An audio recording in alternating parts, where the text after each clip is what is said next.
The end of each of the 12 disciples explained in just a few minutes. 1. James, son of Zebedee. James was the first of the 12 to die.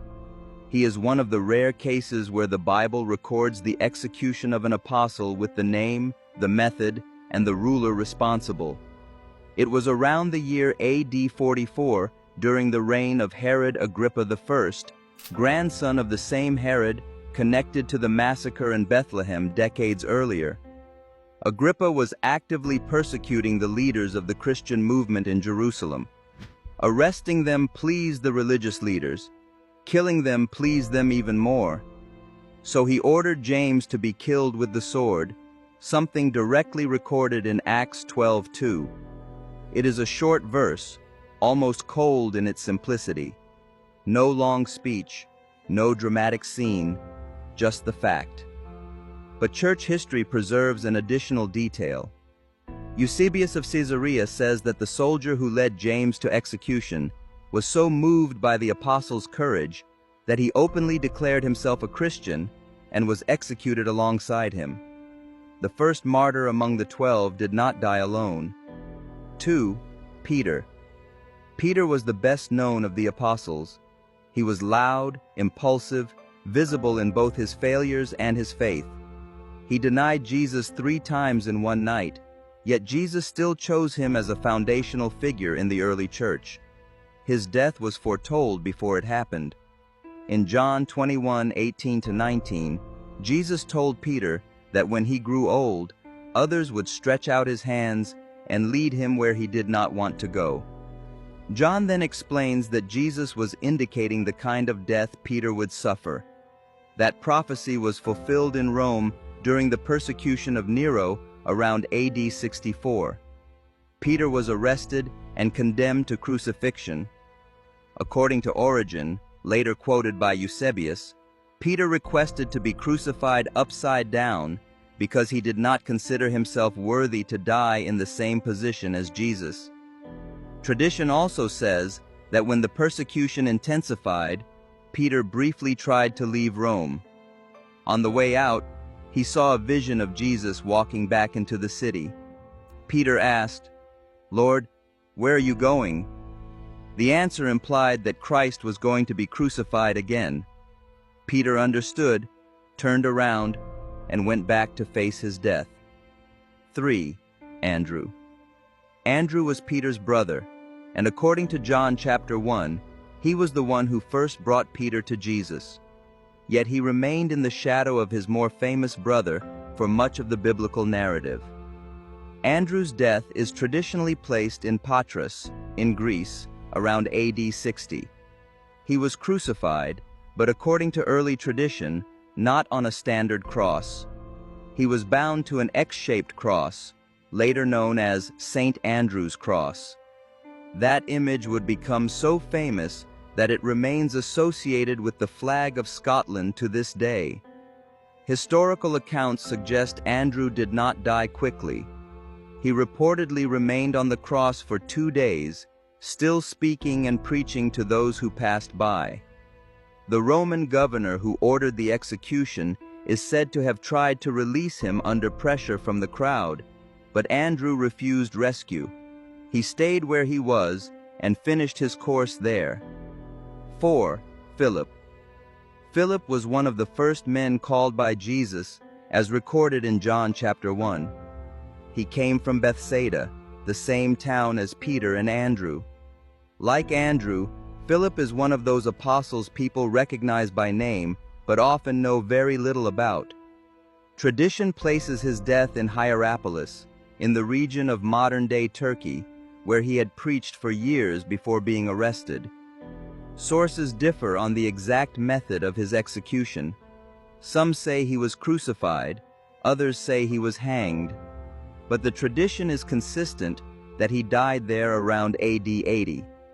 To be precise, Philip is one of the apostles whose historical record contains more contradictions than others, and he is sometimes confused with Philip the deacon from Acts. Still, the strongest tradition places the apostle Philip in Hierapolis, and that is how his story has mainly been preserved. 5. Bartholomew, also identified by many with Nathanael. He first appears in the Gospel of John as the man who skeptically asked, "Can anything good come out of Nazareth?" Jesus saw him coming and described him as a man with no deceit in him. His end is associated with Armenia and is remembered as one of the most brutal in all apostolic tradition. According to the Roman martyrology and the Armenian apostolic tradition, Bartholomew was flayed alive before being beheaded. Armenia's ancient church, which honors him as one of its founders, has held that memory for centuries, not as legend in the abstract, but as part of its own identity. He began in doubt, questioning whether anything significant could come from Nazareth, and ended as one of the most violently martyred apostles in the ancient record. 6. Matthew. Before he became an apostle, Matthew was a tax collector for Rome and Capernaum. That job made him deeply unpopular among many Jews, since tax collectors were viewed as collaborators and often associated with corruption. Yet Jesus called him while he was sitting at the tax booth, and Matthew got up and followed him. That moment is recorded in Matthew 9:9.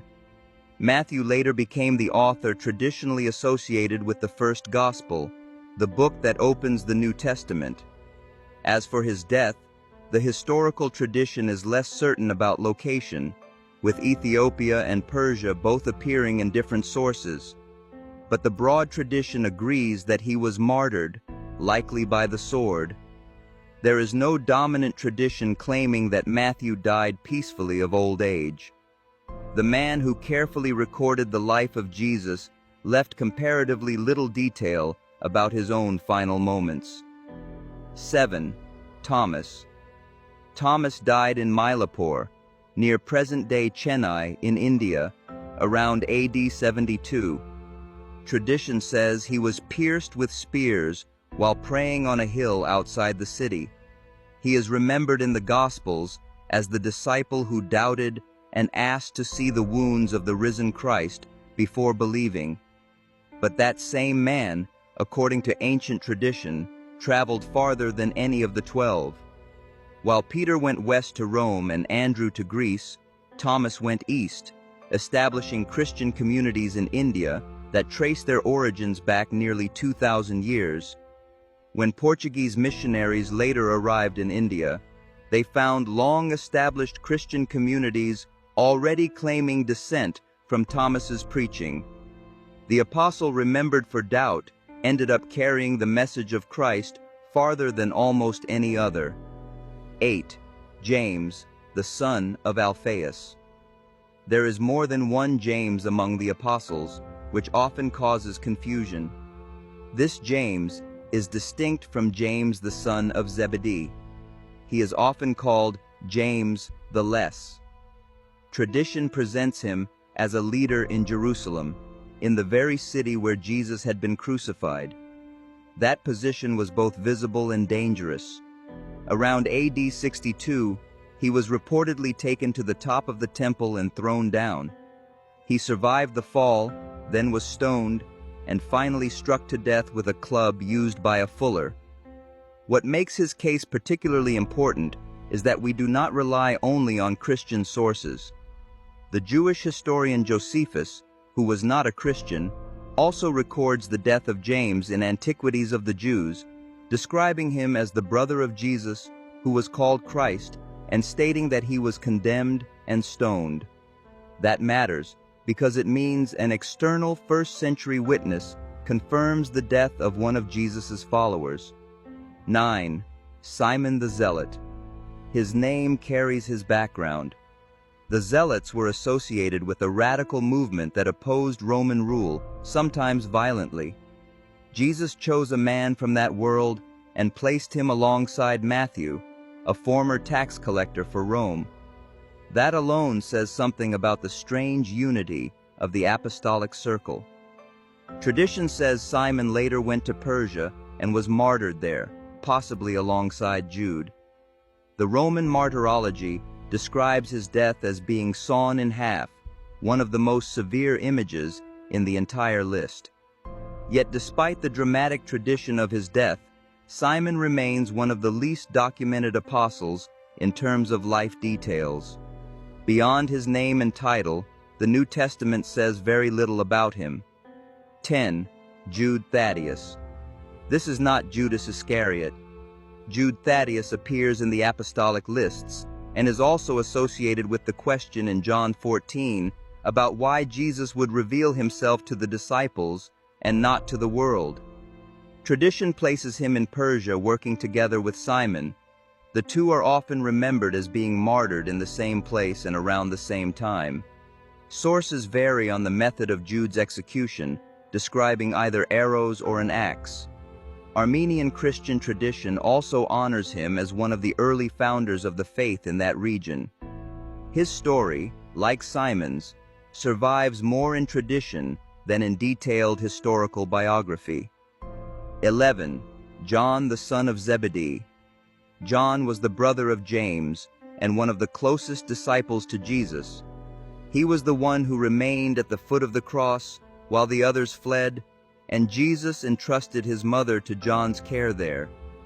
Unlike the others, John is traditionally remembered as the only one who did not die by execution. But that was not because no one tried. Tertullian records that John was thrown into boiling oil in Rome under Emperor Domitian and survived. He was then exiled to Patmos, where he received and wrote the Book of Revelation. After exile, he lived in Ephesus to an old age and died naturally. The one who stood by the cross when others ran was also the one who lived long enough to witness the next generation of the church. 12. Matthias. Matthias was not part of the original 12 during Jesus' earthly ministry, but he was chosen after the death of Judas Iscariot to restore the number. In Acts 1, the apostles set a clear requirement. The new man had to be someone who had been with Jesus from the baptism of John to the resurrection. 2 names were proposed, prayer was made, lots were cast, and Matthias was chosen. About his later ministry and death, the record is limited. Tradition commonly places his martyrdom in Jerusalem around AD 63, where he was stoned and then beheaded. Matthias entered the story to fill the vacancy left by betrayal, and according to tradition, ended by following the same costly path as the others. When you look at the end of these men together, the pattern is hard to ignore. Most died far from safety, far from power, far from any material reward. Only one died naturally, and even he endured exile and attempted execution first. That does not prove every later tradition in every detail, but it does show something serious. These were not men acting as if they had invented a useful myth. They lived and died as if they were absolutely convinced that what they had seen in Jesus Christ was true. If this opened your eyes to something you did not know about the Word of God, share this with someone else. Leave your like, subscribe to Daily Faith Ministry, and help spread the message.